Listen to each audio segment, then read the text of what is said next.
YouTube. This is the Dbtgamer Show, episode 116, and today I'm going to review one of the best video games of all time. It's probably one of the best. It's probably is the best Final Fantasy game of all time. Also today I have a special guest on my show, Adam Garnett. Hello. Today, me and him are going to review Final Fantasy VII for the PlayStation 1. So, let's start this review. Okay, now that my PS2 is set up, Adam Garnett is going to explain the story of Final Fantasy VII. So, take it away, Adam. Okay, Final Fantasy VII. Officially the best game I've ever played. I'm only saying that because it's the game that introduced me to the role-playing game genre. Basically, your main character, the protagonist, Cloud Strife, ex-member of Soldier, also he thinks, joins up with a rebel group known as Avalanche, a group of terrorists prone to bring down the organisation of Shinra, which is sucking the lifeblood of the planet. Basically that takes you on a trip throughout the entire world, fight many monsters, go on great quests, solve gigantic puzzles, and just generally blow the shit out of anything that gets in your way. One thing that does get in your way is an old friend of Cloud Strife's, one dickhead named Sephiroth. You'll recognise him with the black cape, stupid haircut, and a stupid long sword. And that's about it, basically.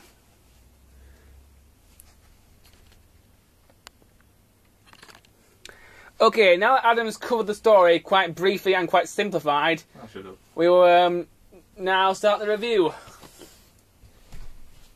I would say it's probably the best Final Fantasy game that I have played, although it is not my favourite. My favourite is 5 at the moment. Each to his own, mate, each to his own. First we're going to start this review with graphics, because graphics are quite important in the, when it comes to reviewing games. So Adam, what do you think of the graphics for this game? Well, look at it. We have basic 3D environment. The basic 3D environment with the basic polygon. For some bizarre reason, every character looks like Popeye the Sailor Man, with the weird arm layout. Bear in mind, the one before this was 3D in graphic only. It was like the original Zelda games. The floor was just basically a big map, and you just move up, down, left or right. This one does actually have some depth into it.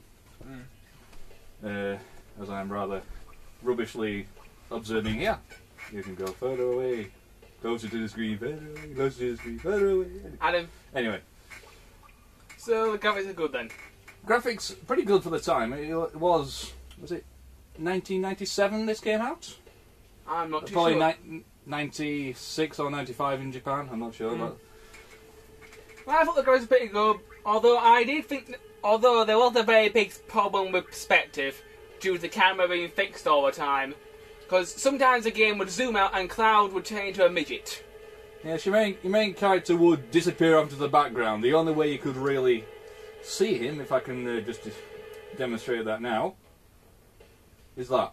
Yeah. It's an. For those of you who can't see that properly, it is a finger pointing at my character. So if you're way off in the distance, you are literally controlling a speck with a finger pointing to it.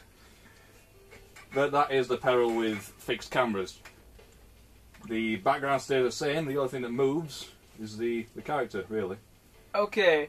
Next we'll talk about controls. Now, I haven't played this game a long time, so I'm going to hand it over to Adam because he's played this game more than I have.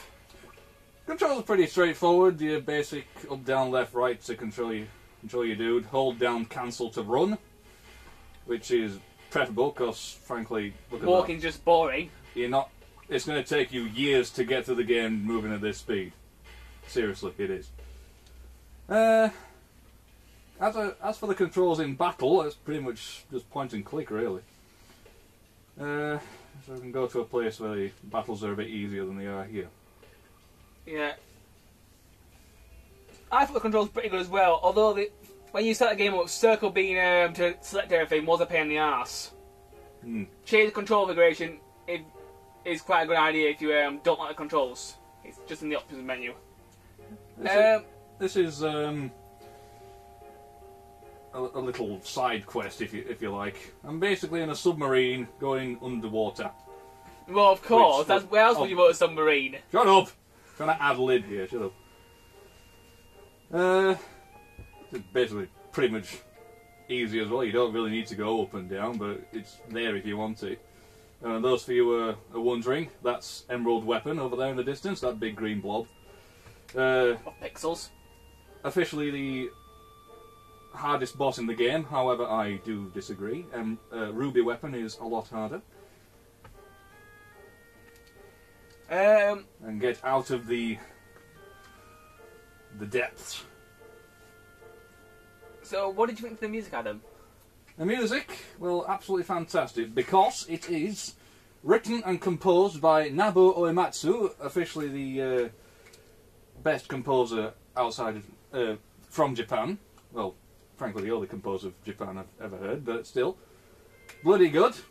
Won many, many awards for his numerous contributions to the music and classical society. As you can see, this is the world map. Oh, you've got a battle. As you can see, this is a battle. Right, I don't you want to talk about the battles, and then we'll talk about some more stuff. So, okay, basically, there you are, your characters. show some. Sorry. Okay. Characters, one side of the screen, enemies, other side. You do get animated, which is a big plus on the older games. Okay, we have things like Bolt 2, spells, always good, always popular in a Final Fantasy game. Yuppie Kisaragi there, showing off spell using abilities.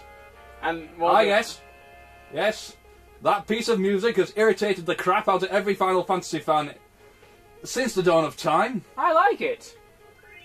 Well, it's in two ways. It's like the Tetris theme tune. You either hate it or you just want it everywhere you go. Okay. That was the basic battle system, just point and click and watch your characters do the rest. Well, back to the music, I thought the music was very good. I like the one-winged angel theme at the end of the game. One-winged angel. Very good. My favourite piece of music from this game. The gameplay, I thought it was really, really good. Although at certain points in the game, I did get lost because I couldn't figure out where I needed to go next.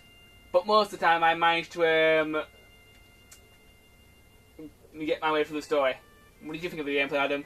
Well, for those of us who actually read what it told you and actually paid attention to what the characters said, Adam, I didn't find much problems with it. Adam, I played the game in chunks. I played it for about an hour, then left it for about 5 weeks, then played it again. So I forgot what everybody said. Yes, well, I am an actual gamer, and I will play a game for like 5 hours on end. Does that screw up my social life? Well, yeah. My PS2 probably won't even take it, it'll probably overheat. But that's my life choice, and I dare you to challenge it. You ran out of time. I'm sorry, YouTube, but we've run out of time. So join us in part 2 of our Final Fantasy 7 review, where we will try and cover some more stuff instead of a load of crap.